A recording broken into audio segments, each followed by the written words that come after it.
ወርቆ የሚሄድበት ሁኔታዎች ናቸው ያሉ። አውጪዎች ማዕድን የሚያወጡት ተደራጅተው መንግስት እውቅና ሰጥቷቸው የሰጣቸው እንኳን በዚህ በሰላም እጦት ምክንያት ማዕድን ማውጣት ማግኘት አልቻለም። እስራኤል በጋዛ የምታደርገውን ጥቃት አጠናክራ በቀጠለችበት በዚህ ጊዜ ጦርነቱ እንዲቆምና የተኩስ አቁም ስምምነት እንዲደረግ ጥረት እያደረጉ ያሉት አሸማጋይ ሀገራት ጥረታቸው እየተሳካ አይመስልም። ሁለት ጽንፍ ላይ የተቀመጠው የእስራኤልና ሐማስ ፍላጎት የተኩስ አቁም ስምምነቱ እንቆቅልሽ እንዲሆን እያደረገው ይገኛል። ፕሬዝዳንት ቮሎዲሚር ዜሌንስኪ በዩክሬኗ ሱሚ ከተማ ሩሲያ ከ35 ሰዎች በላይ የሞቱበትን እጅግ ከባድ ጥቃት ከፈጸመች በኋላ የሰላ ወቀሳ እየቀረበባቸው ይገኛሉ። ወቀሳውን ያቀረቡት ደግሞ ከአንድ ወር ተኩል ገደማ በፊት በዋይት ሃውስ ጋብዘው አዋክበውና ዋርደው ወደ ሀገራቸው የመለሷቸው የአሜሪካው ፕሬዝዳንት ዶናልድ ትራምፕ ናቸው። ቀለም ሊጎዱ ከሚችሉ ከተለመዱ ነገሮች መካከል የመጀመሪያው የአካባቢ ብክለት ነው። ከነዚህ መካከል የመጀመሪያው ደግሞ አሲዳማ ዝናብ ነው። አሲዳማ ዝናብ በጊዜ ሂደት ቀለምን በመሸርሸር ቀለሙን የመቀየርና የማበላሸት ነገር ሊያስከትል ይችላል። ሰላም ጤና ይስጥልን ውድ ተመልካቾቻችን እንደምን አላችሁ? ከሀገሬ ቴሌቪዥን የሰዓቱን መረጃዎችን ይዘን ቀርበናል። ሙሴ ከበደ ነኝ። እስከ ፍጻሜው አብራችሁን ቆዩ። ወደ አበይት ርዕሰ ጉዳዮቻችን አመራለሁ። የወርቅ ምርት በህገወጥ መንገድ የሚሸሽበት ሁኔታ እንዳለ ተነግሯል። በደቡብ ምዕራብ ኢትዮጵያ ህዝቦች ክልል በ9 ወራት ውስጥ ሊገባ ከነበረው 225 ኪሎ ግራም የወርቅ ምርት ውስጥ ማሳካት የቻለው 108 ኪሎ ግራም ብቻ መሆኑ ተሰምቷል። ናርዶስ ታምራት ተጨማሪ አላት። በደቡብ ምዕራብ ኢትዮጵያ ህዝቦች ክልል የወርቅ ምርት በህገወጥ መንገድ እየሸሸ መሆኑ ተነገረ። በደቡብ ምዕራብ ኢትዮጵያ ህዝቦች ክልል በማዕድን ሀብቱ የበለጸገ አካባቢ ቢሆንም ክልሉ አሁን ላይ ከማዕድን ሀብቱ በአግባቡ መጠቀም እንዳልቻለ ተገልጿል። የክልሉ ማዕድንና ኢነርጂ ልማት ኤጀንሲ በክልሉ በተለይም በቤሮ ወረዳ በ9 ወራት ውስጥ ለማግኘት ለታቀደው የወርቅ ምርት ከግማሽ በመቶ በታች መሆኑን አስታውቋል። የኤጀንሲው ዋና ዳይሬክተር አቶ ገብረ ማርያም ሰጠኝ በወረዳው 50 የሚሆኑ የወርቅ ቁፋሮ ድርጅቶች ቢኖሩም አብዛኛዎቹ ገቢ ማድረግ የቻሉት እጅግ አነስተኛ መሆኑን ጠቁመዋል። በ9 ወራት ውስጥ ሊገባ ከነበረው 225 ኪሎ ግራም የወርቅ ምርት ውስጥ መሳካት የቻለው 108 ኪሎ ግራም ብቻ መሆኑን ኃላፊው ይፋ አድርገዋል። የተመረተው የማዕድን ምርት በህገወጥ መንገድ ከሀገር እየወጣ መሆኑን ኃላፊው ጨምሮ ጠቁመዋል። እቅድ አቅደን መድረክ ፈጥረን በጋራ ተወያይተን ከወረዳው ጋር የግብ ስምምነት ተፈራርመው ነው የገቡ። ያው እሱ የተሰጣቸውን በአመት ምን ያህል ኪሎ ግራም ማስገባት እንዳለባቸው እቅድ የተሰጠ ስለሆነ በዛ መሰረት ማስገባት አለባቸው። ግን አሁን ባለው አፈጣጠም እስከ 9ኛ ወር ስናይ በጣም ጥቂቶች ናቸው 50% እና ከዛ በላይ ማስገባት የቻሉት። አብዛኞቹ ከ50% በታች ነው እና እነዚህ ላይ እንግዲህ አሁን ማስጠንቀቂያ እንሰጣለን። በቀጣይ ለውጥ ማያመጡ ከሆነ ደግሞ ፈቃዳቸው ላይ እርምጃ እስከመውሰድ እንሄዳለን። በህገወጥ መንገድ ወርቆ የሚሄድበት ሁኔታዎች ናቸው ያሉና በ9 ወር ውስጥ 225 ኪሎ ግራም በእቅዳችን መሰረት ማስገባት ነበረብን። ትንሽ ትናንት መግባት የቻለው ወደ 108.4 ኪሎ ግራም ነው ባንክ መግባት የቻለው። ይህ ችግር በደቡብ ምዕራብ ኢትዮጵያ ህዝቦች ክልል ብቻ እንዳልሆነ ይነገራል። በኢትዮጵያ በአራቱም አቅጣጫዎች የማዕድን ሀብት እንዳላት ይታወቃል። ነገር ግን ሀገሪቷ ከዘርፉ መጠቀም ያለባትን ሀብት በአግባቡ የተጠቀመች እንዳልሆነ በዘርፉ የተሰማሩ ሰዎች በየጊዜው ያነሳሉ። ማዕድናቱ በአብዛኛው በባህላዊ መንገድ የሚወጡና የማውጣት ሂደቱም ሳይንሳዊ መንገድ ያልተከተለ መሆኑ ይነሳል። የዘርፉ ተዋናዮቹ መንግስት ያደረገ ያለው ድጋፍ፣ ክትትልና ዘርፉ ካለው እምቅ አቅምና ከሚያገኘው ገቢ አንጻር በመረዳት የተሰጠው ትኩረት ዝቅተኛ መሆኑን ያነሳሉ። ከማይኒንግ ማዕድኑ ሲወጣ ጀምሮ እስከ ኤክስፖርት ድረስ በጣም ብዙ ችግሮች አሉ። አንደኛ በጥራት እና በቴክኖሎጂ ማዕድኑ እየወጣ አይደለም። ሲቀጥል ሀገር ውስጥ እሴት ተጨምሮባቸው ለዓለም ገበያ እየቀረቡ አይደለም። የተለያዩ የመንግስት ቢሮክራሲዎችና መንግስት ለዘርፉ በደንብ ትኩረት አለመስጠቱ፣ የሰለጠነ የሰው ኃይል አለመኖሩ እዚህ ዘርፍ ላይ በጣም ትልቅ የሆነ ችግር አምጥቷል። ድንጋይ ውስጥ ያለን ወርቅ ለማውጣት ቴክኖሎጂ ያስፈልጋል። ወራስ ግን በስሞል ስኬል በሊዮ አነስተኛ በሚል ተደራጅተው የሚያመርቱ እንትኖች ያ ቴክኖሎጂ ስለሌላቸው ቆፍረው ያወጣሉ። ካወጡ በኋላ ወርቁን ፕሮሰስ የሚያደርጉበት መንገድ ፕሮባብሊ 30 ወይም 40% ነው ሪከቨር የሚያደርጉት ከዛ ውስጥ ወርቅ የሚያወጡት። ቴክኖሎጂው ስለሌለ 60-70% ዌስት ይሆናል ማለት ነው፣ ይባክናል። ማዕድናት የምርት አቅርቦትና ግብይት ላይ ያለው መሰረታዊ ችግር የመፍትሄ አቅጣጫና የባለድርሻ አካላት ሚና በመለየት ዘርፉ የሀገሪቱን ኢኮኖሚ የጀርባ አጥንት ለማሳደግ የሰራ ስለመሆኑ መንግስት በተደጋጋሚ ሲገልጽ ይደመጣል። አሁን ላይ በሀገሪቷ እየተስተዋለ ያለው የጸጥታ ችግር ለዘርፉ እንቅፋት መሆኑን የገለጹት ባለሙያዎቹ ይህንን ችግር መቅረፍ ብሎም አስፈላጊ የሆነ የስልጠናዎችን መስጠት እንደ መፍትሄ የሚታዩ መሆናቸውን ጠቁመዋል። ያው አሁን የማዕድን እንቅስቃሴው ኦልሬዲ በጣም ቀንሷል። ከሰላም አንደኛ አውጪዎች ማዕድን የሚያወጡት ተደራጅተው መንግስት እውቅና ሰጥቷቸው የሰጣቸው እንኳን በዚህ በሰላም እጦት ምክንያት ማዕድን ማውጣት ማግኘት አልቻለም። ዘርፉ ላይ ትልቅ ተጽዕኖ እየፈጠረ ነው። በዚሁ ላይ ችግር ያለበትን ዘርፍ የባሰ እንዲያባብሱት አድርገውታል እና መንግስት የሚሆን ነገር አይቶ ትኩረት ቢያደርግ በጣም ጥሩ ነው ለዘርፉ። ከዚህ በፊት በማዕድን በባህላዊ ማዕድን ሰዎች እየሞቱ እዛው እየተቀበሩ እየተደረመሰ የሚቀሩ ሰዎች አሉ። ስለዚህ በልምድም ይታወቃል። ይሄንን እንግዲህ አካባቢው ላይ ስራውን የሚሰሩ ሰዎች አስፈላጊ የሆነ የጥንቃቄ ነገር ማድረግ እንዲችሉ ስልጠናዎች መውሰድ የሚችሉበት እድል ቢኖር፣ ስልጠና እንግዲህ ደግሞ ከመንግስት ብቻ የምንጠብቀው ሳይሆን ምናልባትም በአስተምሮ ዘርፍ ላይ የተማሩ ሰዎች በማዕድን ዘርፉ ምን አይነት ጥንቃቄ ማድረግ ይገባል፣ ምን አይነት ቴክኖሎጂ መጠቀም ይቻላል፣ ምንድነው አሁን ዓለም የደረሰችበት ነገር የሚለው ሌሎች ዓለሞች ላይ እንዳሉት የመሰልጠኛ ሁኔታዎች ቢፈጠሩ ምናልባት ክልሉም ደግሞ ማሰልጠን የሚችልበት ሁኔታ ቢኖር ምናልባት መልካም ሊሆን ይችላል። ዘርፉ ካለው እምቅ አቅም አኳያ በስራ እድል ፈጠራ የላቀ ሚና እንዲጫወት ማድረጉ ላይ ትኩረት ማድረግ እንዳለበት አጠያቂ ጉዳይ አይደለም። እንዲሁም ባህላዊ ወርቅ አምራቾችን በማህበር በአነስተኛና ጥቃቅን ማደራጀት፣ ዘመናዊ የአመራር ዘይቤ እንዲጠቀሙ ስልጠና መስጠትና የብድር አገልግሎት እንዲገኝ ሁኔታዎችን ማመቻቸት መንግስት ወረዳና ቀበሌ ድረስ ክትትልና ቁጥጥር ማድረግ ይገባል ሲሉ ባለሙያዎቹ ምክረ ሀሳባቸውን ሰጥተዋል። የእስራኤልና ሐማስን ጦርነት ለማስቆም በካይሮ የተደረገው የመጨረሻ ዙር ውይይት ያለምንም ውጤት ስለመጠናቀቁ ተሰምቷል። እስራኤል ሐማስ ትጥቁ እንዲፈታ ቅድመ ሁኔታ ማስቀመጧም ተገልጿል።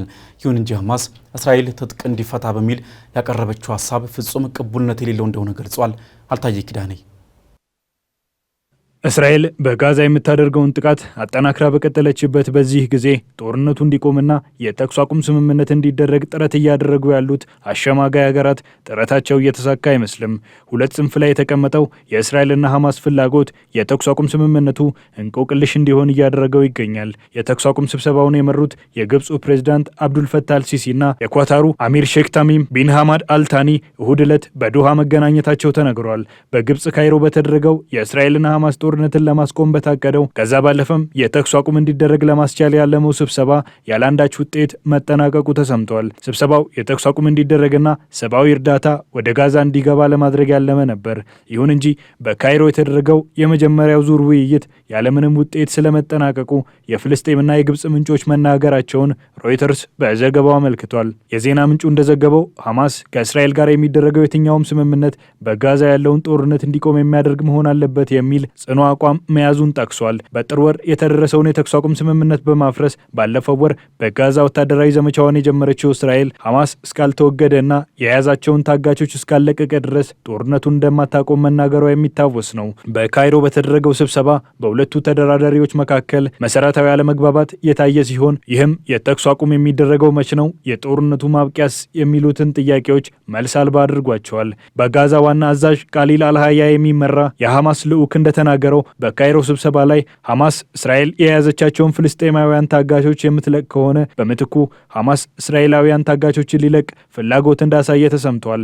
አደራዳሪ አካላት እንደተናገሩት የተኩስ አቁም ስምምነቱ እንዲደረግ እስራኤል ያቀረበችው ቅድመ ሁኔታ ሐማስ ቁጥራቸው በርካታ የሆኑ ታጋቾችን እንዲለቅ የሚያደርግ እንደሆነ ተገልጿል። የቤንያሚን ኔታንያሁ የጸጥታ ካቢኔ አባል የሆኑት ዚቭ አልኪን ለአርሚ ሬዲዮ እንደተናገሩት ሐማስ 5 ታጋቾችን ለማስለቀቅ ፈቃደኛ የሆነም ቢሆን እስራኤል 10 የሚደርሱ ታጋቾችን እንዲለቀቁ እንደምትፈልግ ገልጸዋል። ጦርነቱን ለማስቆም አሸማጋዮቹ ግብጽና ኳታር የጋዛን የተኩስ አቁም ስምምነት እንዲሰምር ለማድረግ ለሐማስ የድርድር ሀሳብ እንዳቀረቡ የግብጽ መንግስታዊ የዜና ምንጭ አልቃይራ ኒውስ ዘግቧል። ነገር ግን የሐማስ ከፍተኛ ባለስልጣን የተኩስ አቁም ስምምነት ምክረ ሀሳቡ ቢያንስ ሁለት መነሻ ሊሆኑ የማይችሉ ነገሮችን ይዟል ብሏል። ታጣቂው ቡድን ሐማስ የተኩስ አቁም ስምምነቱ በጋዛ ያለውን ጦርነት እንዲያቆም የሚያደርግ እንዲሆን የሚፈልግ ሲሆን የእስራኤል ጦርም ሙሉ ለሙሉ ከጋዛ እንዲወጣ የሚፈልግ ነው። ሐማስ በምክረ ሀሳቡ ከቀረቡ ጉዳዮች መካከል ሁለቱ የሐማስ ፍላጎት አላገናዘቡም ይበል እንጂ የቀረበውን ሀሳብ እንደሚገመግምና በቀጣይ ውሳኔውን ይፋ እንደሚያደርግ አስታውቋል። የሐማስ ከፍተኛ ባለስልጣን ሳሚ አቡ ዙሁሪ ለሮይተርስ እንደተናገሩት የቀረበው ምክረ ሀሳብ የሐማስን ፍላጎት ያላገናዘበ ነው ያሉ ሲሆን እስራኤል ሙሉ ለሙሉ ጦርነቱን ማቆም ያለባት መሆኑን ገልጸዋል። በድርድሩ ላይ እስራኤል በሚቀጥለው የድርድር ምዕራፍ ሐማስ ትጥቅ እንዲፈታ ለመጀመሪያ ጊዜ የጠየቀች ሲሆን ይህም በቡድኑ ዘንድ ተቀባይነት የሌለው ነው ሲሉ ባለስልጣኑ ተናግረዋል። አቡ ዙሁሪ ሐማስ ትጥቅ እንዲፈታ የሚለው የእስራኤል ሀሳብ 1 ሚሊዮን ጊዜ ቀይ መስመርን እንደ መተላለፍ ይቆጠራል ያሉ ሲሆን ይህ ከግምት ውስጥ መግባት የለበትም ሲሉ አጽንኦት ሰጥተው ገልጸዋል። እስራኤል በበኩሏ በቀረበው ሀሳብ ላይ ወዲያውኑ አስተያየት ከመስጠት እንደተቆጠበችም ተገልጿል። ይህ የሁለቱ ተደራዳሪ ወገኖች የሰፋ ልዩነት የተኩስ አቁም ስምምነቱ እንዳይሳካ የሚያደርግ እንደሆነ ከወዲሁ እየተነገረ ይገኛል። የግብፁ ፕሬዝዳንት አብዱል ፈታህ አልሲሲ የሁለቱ ተደራዳሪዎች የተኩስ አቁም ስምምነት የተሳካ እንዲሆን ግብፅና ኳታር ከሰጡት ዋስትና ውጪ የተኩስ አቁም ስምምነቱ ዓለም አቀፋዊ ዋስትና እንዲሰጠው ጠይቀዋል። ሐማስ ከሰሞኑ ለቀረበው ሀሳብ ምላሽ ለመስጠት ተጨማሪ ጊዜ ወስዳለው ማለቱን ተከትሎም የግብፅ መንግስት የመረጃ አገልግሎት ኃላፊ ለአልቃሂራ እንደተናገሩት ሐማስ አሁን ያለውን የጊዜ ጥቅም ጠንቅቆ ስለሚያውቅ ለእስራኤል ሀሳብ የሚሰጠው ምላሽ ፈጣን ይሆናል ብዬ አስባለሁ ሲሉ ስለ ጉዳዩ አሳሳቢነት ተናግረዋል። በንግግሩ ላይ የተሳተፉት ምንጮች እንደተናገሩት ሐማስ ታጋቾችን ለመልቀቅ ወደ ኋላ የማይል መሆኑን በውይይቱ ወቅት አንጸባርቋል የተባለ ሲሆን ነገር ግን እስራኤል በሁለተኛው የተኩስ አቁም ስምምነት ላይ ድርድር ለመጀመር መስማማቷንና ከጋዛ እንድትወጣ ዋስትና ይፈልጋል ሲሉ ገልጸዋል። ሩሲያ በዩክሬን ሱሚ ከተማ ላይ ከባድ ጥቃት ባደረሰች ማግስት የአሜሪካው ፕሬዚደንት ዶናልድ ትራምፕ የዩክሬን አቻቸው ቮሎዲሚር ዜሌንስኪን ወቅሰዋል። ሁሌም ቢሆን የጦር መሳሪያ ልመና ነው የሚያውቀው ሲሉ ዜሌንስኪን የወረፉት ትራምፕ ጦርነት ከመጀመሩ በፊት እንዴትና በምን መጨረስ እንዳለበት አስቀድሞ ማወቅ ነበረበት ሲሉም ወርፈዋል። ዩክሬን ለሱሚው ጥቃት በቀል የሚሆን የድሮን ድብደባም በሩሲያ ላይ አካሂዳለች። ተጨማሪ ያለን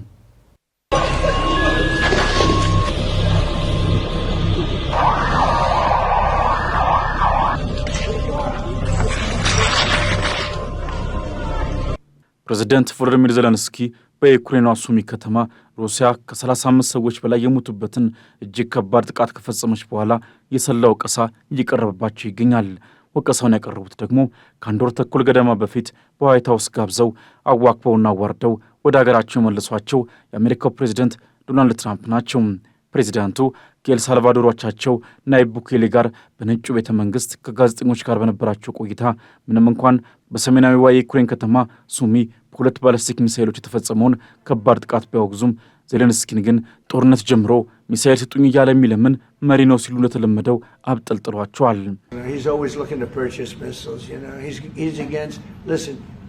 ዜሌንስኪ ሁሌም ቢሆን ሚሳኤል መሸመት ይሻል። ጦርነትን ስትጀምር አሸናፊ እንደምትሆን አውቀህ መግባት አለብህ። ከአንተ በቆዳ ስፋት 20 እጥፍ ከሚበልጥህ አገር ጋር ጦርነት ጀምረህ ሰዎች ሚሳኤል እንዲሰጡህ መጠበቅ የለብህም። በየዕለቱ በመቶዎች የሚቆጠሩ ሰዎች የሚገደሉበትን የሩሲያ ዩክሬን ጦርነት በ4 ሰዓታት ውስጥ አስቆመዋለሁ ብለው ላሸነፉበት የአሜሪካ ምርጫ ቀብድ ያሳዙበትን ንግግር ቃል አባይነት ለመደበቅ ያገኙትን ሰበብ ሁሉ እየደረደሩ ያሉ ይመስላሉ። አገራቸው መሳሪያ እያቀበለች የእጅ አዙር ጦርነቱ ዋነኛ ደማቂ እንዳልነበረች አሁን ግን ፕሬዝዳንቷ ጣት መቀሰራቸውን ተይዘውታል።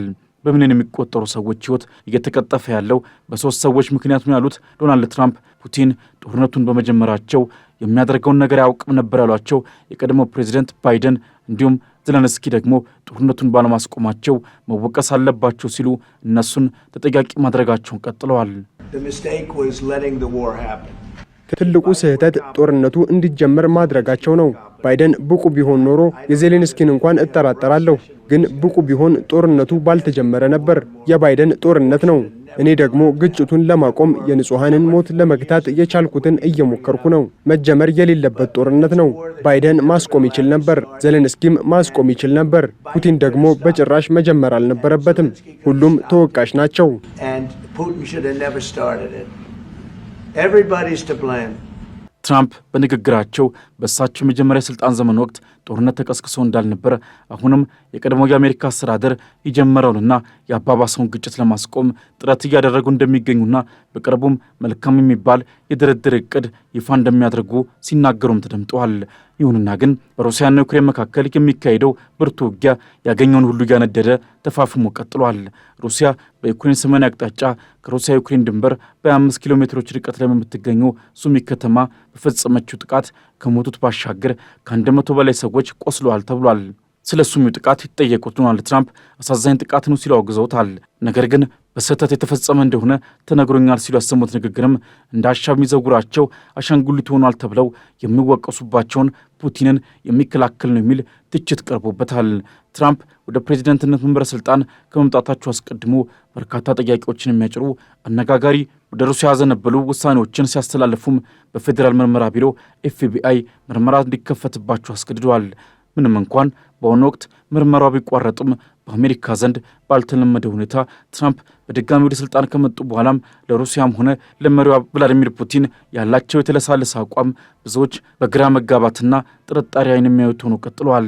ዋነኛ የምዕራቡ ዓለም የዋሽንግተን አጋር ሀገራት መሪዎች በአንጻሩ ጥቃቱን በጽኑ ያወገዙ የሚገኙ ሲሆን በተለይም የፈረንሳዩ ፕሬዚደንት ኢማኑኤል ማክሮን፣ የጀርመኑ መራሄ መንግስት ኦላፍ ሾልዝ እንዲሁም የጣሊያኑ ጠቅላይ ሚኒስትር ጆርጂያ ሜሎኒ ቀዳሚ ተጠቃሽ ሆነዋል።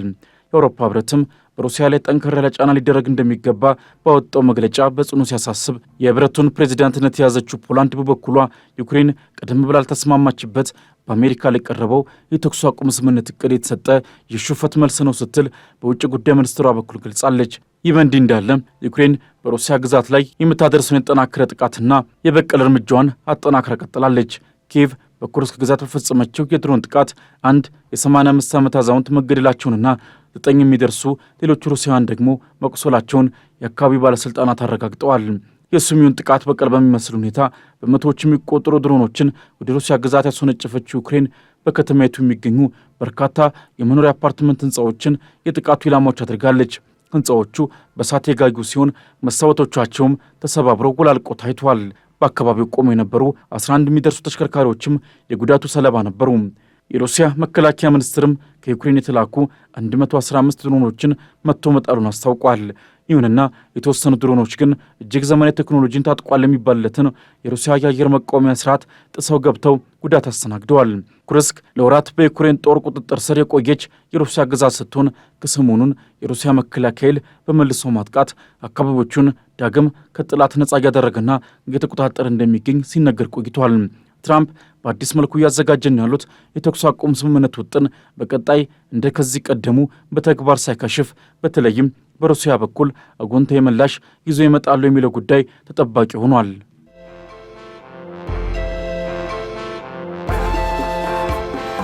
ወደ አጫጭር መረጃዎቻችን እናልፋለን። በባንኮች ላይ ወይም ማይክሮፋይናንስ ተቋማት ላይ የመክሰር አደጋ ቢያጋጥም ካሳ የሚሰጠው የኢትዮጵያ የተቀማጭ ገንዘብ መድን ፈንድ ባለፉት 9 ወራት ከ5.89 ቢሊዮን ብር በላይ መሰብሰቡን አስታወቀም።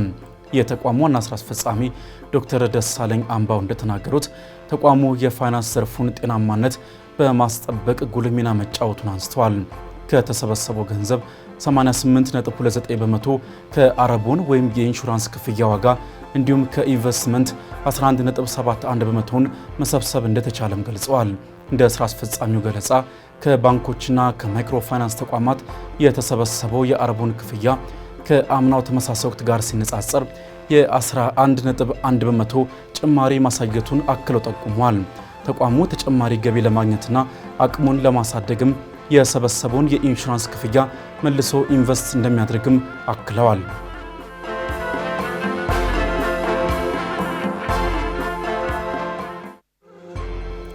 ኢትዮጵያ በ2017 በጀት ዓመት በ9 ወራት ውስጥ ከላከችው 300 ሺህ ቶን የሚጠጋ ቡና ከ1.5 ቢሊዮን ዶላር በላይ ገቢ ማግኘቷን የኢትዮጵያ ቡናና ሻይ ባለስልጣን ዋና ዳይሬክተር ዶክተር አዱኛ ደበላ ገለጹ። ዳይሬክተሩ አክለውም ከባለፈው ዓመት ተመሳሳይ ወቅት ጋር ሲነጻጸር በመጠን ከ125 ሺህ ቶን ቡና በላይ እንደተላከና ከ672 ሚሊዮን የአሜሪካን ዶላር በላይ ጭማሪ አስመዝግቧል ብለዋል። ሳውዲ አረቢያ፣ ጀርመንና አሜሪካ የቡናው ተቀዳሚ መዳረሻ መሆናቸውንም አክለው ገልጸዋል። ወደ ውጭ ከተላኩ የኢትዮጵያ ቡና አይነቶች ውስጥም የነቀምቴ፣ ሲዳማና የጅማ ቡና ቀዳሚዎች መሆናቸውንም ተናግረዋል።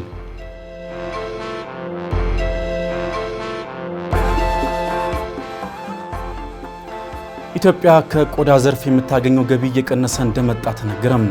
የኢንዱስትሪ ሚኒስቴር እንደተናገረው በሀገሪቱ የሚገኘው የእንስሳት ቆዳ ተገቢውን ጥቅም ላለማስገኘቱ በእርድ ወቅት የሚፈጠር የጥራት ችግር እንደሆነ ተመላክቷል።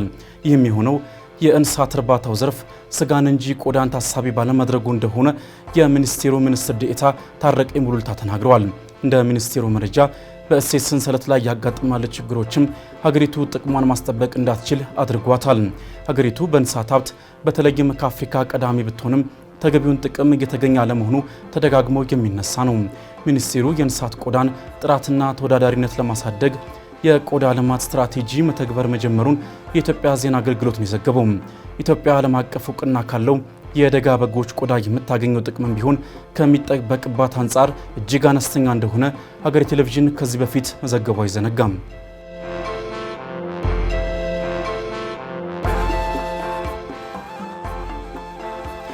አልጄሪያ የፈረንሳይ ዲፕሎማቶችን ከሀገሩ እንዲወጣ ማዘዟን ተከትሎ ውጤቱን ታገኘዋለች ስትል ፈረንሳይ አስጠነቀቀች። የፈረንሳይ የውጭ ጉዳይ መስሪያ ቤት እንዳስታወቀው አልጄሪያ ያላደረገችው ሁሉ ጠንከር ያለ እርምጃ ይወሰድባታል ብሏል። አልጄሪያ የፈረንሳይ ዲፕሎማቶች በ48 ሰዓታት ውስጥ ከሀገር እንዲወጡ ያዘዘችው በትላንትናው ዕለት ነው። አልጄሪያ ከዚህ ውሳኔ ላይ የደረሰችው በፈረንሳይ የሚኖሩ አልጄሪያውያን በሀገሪቱ መንግስት ፍርድ የጣለባቸው በመሆኑ ነው። ይሁን እንጂ የፈረንሳይ መንግስት በአልጄሪያውያን ላይ የፍርድ ውሳኔ ያሳለፈው በእርግጥም በህገ ወጥ ተግባር ላይ ተሰማርተው ይዣቸዋለሁ ማለት ነው። ፈረንሳይ የቀድሞ የአልጄሪያ ቅኝ ገዥ ስትሆን 12 ዲፕሎማቶቿ እንዲባረሩ መወሰኑ በእጅጉ ቁጣን ቀስቅሷል። አልጄሪያ ካላግባብ ተፈርዶባቸው ያለቻቸው ዜጎች ዲፕሎማቶቿ እንደሆኑ በመግለጽ የፈረንሳይን ውሳኔ ተቃውማም ነበር። የፈረንሳይ ውጭ ጉዳይ ሚኒስትር በበኩላቸው አልጄሪያ ውጥረቱ እንዲባባስ ፍላጎቷ ከሆነ ሀገራቸው ምላሽ ከመስጠት ወደ ኋላ እንደማትል አረጋግጠዋል።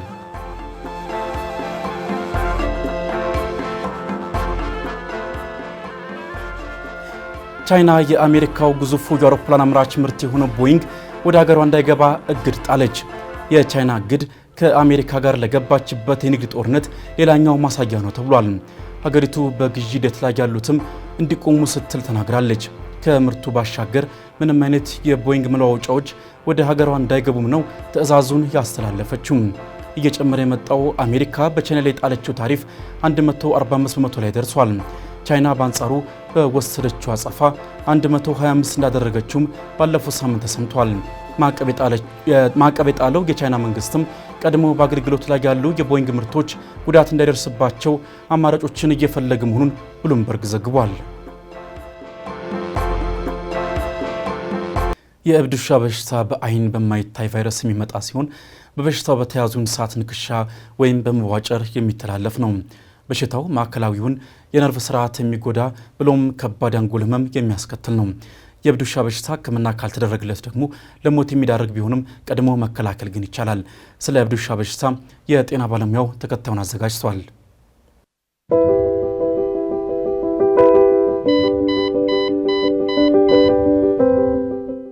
የእብድ ውሻ በሽታ በቫይረሱ በተለከፉ እንስሳት ንክሻ ወይም መቧጨር የሚመጣና ወደ ጤናማ ሰው ሊተላለፍ የሚችል አደገኛ በሽታ ነው። በሽታው በውሾች ብቻ ሳይሆን በተለያዩ የእንስሳት አማካኝነት እንደሚተላለፍ ስንቶቻችሁ ታውቃላችሁ? በዛሬው የጤና አዳም ዳሰሳችን ስለ እብድ ውሻ በሽታ መረጃዎችን እናደርሳችኋለን። በላይ ባይሳሴ ነኝ።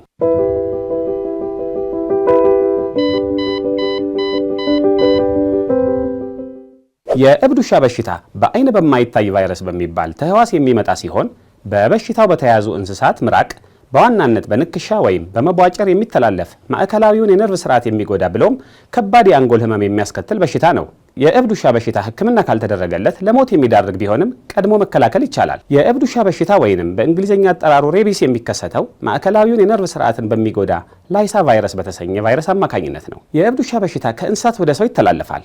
ቫይረሱ ብዙውን ጊዜ በቫይረሱ በተበከሉ የእንስሳት ምራቅ በንክሻ ወይም በመቧጨር ወደ ሰውነት ሲገባ ይተላለፋል። ከቤት እንስሳት ውሾችና ድመቶች፣ ከዱር እንስሳት የሌሊት ወፍና ቀበሮን ጨምሮ ሌሎች አጥቢ እንስሳት በእብድ በሽታ ሊጠቁ ይችላሉ። ነገር ግን እስከ 99 በመቶ ከሚሆኑት የሰው ልጅ የእብድ ውሻ በሽታ ተጠቂዎች በውሾች አማካኝነት የሚከሰት መሆኑን መረጃዎች ያሳያሉ። የእብድ ውሻ በሽታ ከ150 በላይ በሆኑ ሀገራት በተለይም በእስያና በአፍሪካ ከፍተኛ የህብረተሰብ የጤና ችግር ሆኖ ይገኛል። በሽታው ትኩረት ከሚሹ ወይንም ከተዘነጉ ሀሩራማ በሽታዎች የሚመደብ ሲሆን በአመት በ10 ሺዎች ለሚቆጠሩ ሰዎች ሞት ምክንያት እንደሆነና ከዚህም ውስጥ 40 በመቶ የሚሆኑት ከ15 ዓመት በታች የሆኑ ህጻናትን እንደሚያጠቃልል የዓለም ጤና ድርጅት መረጃ ያሳያል። ትኩሳትና ራስ ምታት እንዲሁም በተነከሱበት ቦታ ላይ የሚከሰት ያልተለመዱ ስሜቶች ቀድሞ የሚከሰቱ ምልክቶች ሲሆኑ በሽታው እየገፋ ሲሄድ እንደ ጭንቀት፣ እንቅልፍ ማጣት፣ ግራ መጋባት፣ መረበሽ፣ ድብርት፣ ቅዠት፣ የውሃ ፍራቻና የምራቅ መብዛት ሊያሳዩ ይችላሉ። በአንዳንድ ህመምተኞች ላይ የእብድ ውሻ በሽታ የሰውነት መዛልና ራስን መሳት ሊያስከስት ይችላል። እነዚህ ምልክቶች አንዴ ከታዩ የእብድ ውሻ በሽታ ከፍተኛ የጤና ችግር እንዳደረሰ ማሳያ ናቸው። የእብድ ውሻ በሽታን ውሾችን በመከተብና ንክሻን በመከላከል በሽታውን መከላከል ይቻላል። አንዴ ቫይረሱ ማዕከላዊውን የነርቭ ስርዓት ካጠቃ እና ምልክቶቹ ከታዩ የእብድ ውሻ በሽታ ገዳይ ነው። ነገር ግን አንድ ሰው ለእብድ ውሻ በሽታ ከተጋለጠ በአፋጣኝ ወደ ሕክምና መስጫ ተቋማት በመሄድ አፋጣኝ የድህረ ተጋላጭነት መከላከያ ከተወሰደ ቫይረሱ ወደ ማዕከላዊው የነርቭ ስርዓት እንዳይደርስ በማድረግ ሞትን ማስቀረት ይቻላል። የድህረ ተጋላጭነት መከላከያ እርምጃዎች የሚባሉት የተነከሰውን የሰውነት ክፍል ማጠብን ጨምሮ በተከታታይ የሚሰጥ የሰዎች የእብድ ውሻ ክትባትን እንዲሁም እንደ አስፈላጊነቱ የእብድ ውሻ ኢሚኖግሎቢንን የተባለውን መድኃኒት ያጠቃልላል። የውሻ ንክሻ እና ጭረት 99 በመቶ የሚሆነውን የሰው ልጅ የእብድ ውሻ በሽታ ያስከትላሉ። በውሻ ክትባትና ንክሻን በመከላከል በሽታውን መከላከል ይቻላል። ማንኛውም ሰው በተበሳጩ ውሾች ከተነከሰ ወይም ከተቧጨረ ወዲያውኑ የድህረ ተጋላጭነት መከላከያ ህክምናዎችን ወደ ህክምና ተቋማት በመሄድ ማግኘት አለባቸው። የዓለም ጤና ድርጅት የውሻ ክትባትን በማስፋፋት የድህረ ተጋላጭነት መከላከያ ህክምናዎችን ተደራሽነት በማጠናከር ባለቤት አልባ የሆኑ ውሾችን በመቀነስና ንክሻን በመከላከል እንዲሁም ለህብረተሰቡ ግንዛቤ በመፍጠር በእብድ ውሻ በሽታ ምክንያት የሚከሰትን የሰው ሞትን መግታት እንደሚቻል ይመክራል።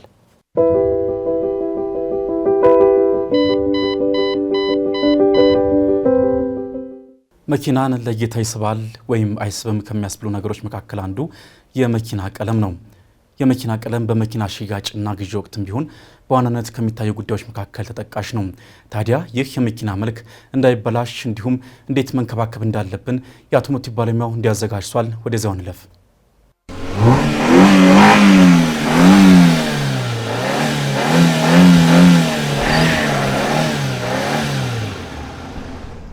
ሰላም እንደምን አላችሁ ተመልካቾቻችን። በዛሬው ዝግጅታችን ስለ መኪና ቀለም ላይ መደረግ ስላለባቸው ነገሮች በስፋት እናያለን። ከመረጃዎቹ ጋር አብሬያችሁን ቆየው የአውቶሞቲቭ ባለሙያ አዶንያ ብርሃኔ። መልካም ቆይታ።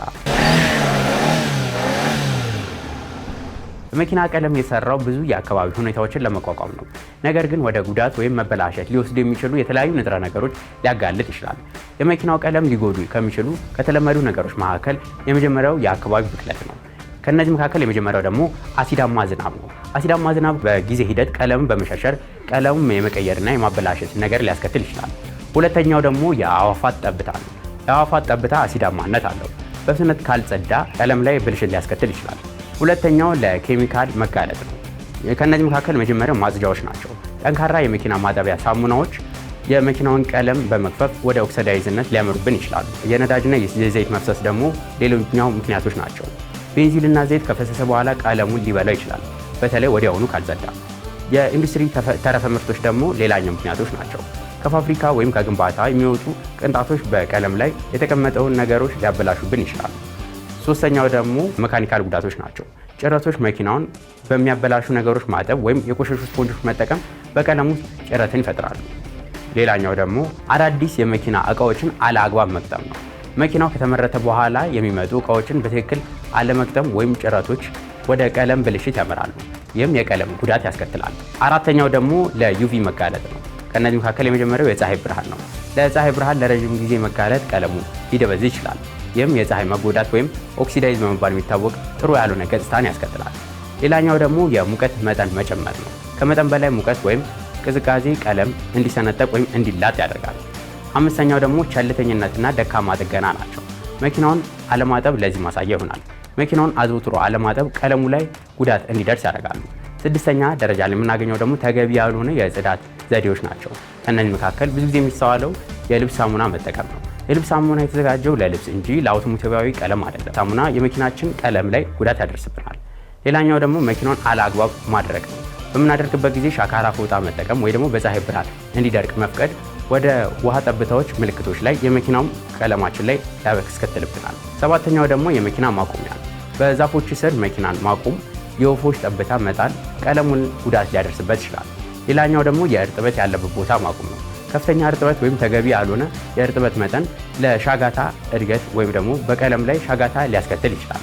በስምንተኛ ደረጃ የምናገኘው ደግሞ የተበከለ ማጠቢያ ውሃ ነው። በተለምዶ ቆሻሻ ውሃ ብንለው። የተበከለ ውሃ ማጠቢያ ከተጠቀምን መኪናችን ቀለሙን ሊያደበዝብን ይችላል። በተለይ ቆሻሻ የያዘ ከሆነ ውሃው። የመኪናው ቀለም መጠበቅ መደበኛ ጥገናና እንክብካቤን ይጠይቃል። ተሽከርካሪው በተደጋጋሚ ማጠብ፣ ትክክለኛ የጽዳት ምርቶችን መጠቀም የመኪናው ቀለምን ጉዳት ስጋት ለመቀነስ ይረዳል። የመኪናው ቀለም ሊጎዱ የሚችሉ ምክንያቶች መረዳት የመኪናውን ባለቤቶች የመከላከያ እርምጃዎች እንዲወስዱና ተሽከርካሪዎቻቸውን ለብዙ ዓመታት ንጹህ እንዲሆኑ ያስችላቸዋል። ለዛሬ ጀላችሁ የቀረቡት መረጃ ይህን ይመስል ነበር። በቀጣይ ሌሎች ከመኪና ጋር በተገናኙ መረጃዎች እስከምንገናኝ ድረስ መልካም ሁሉ ተመኘው።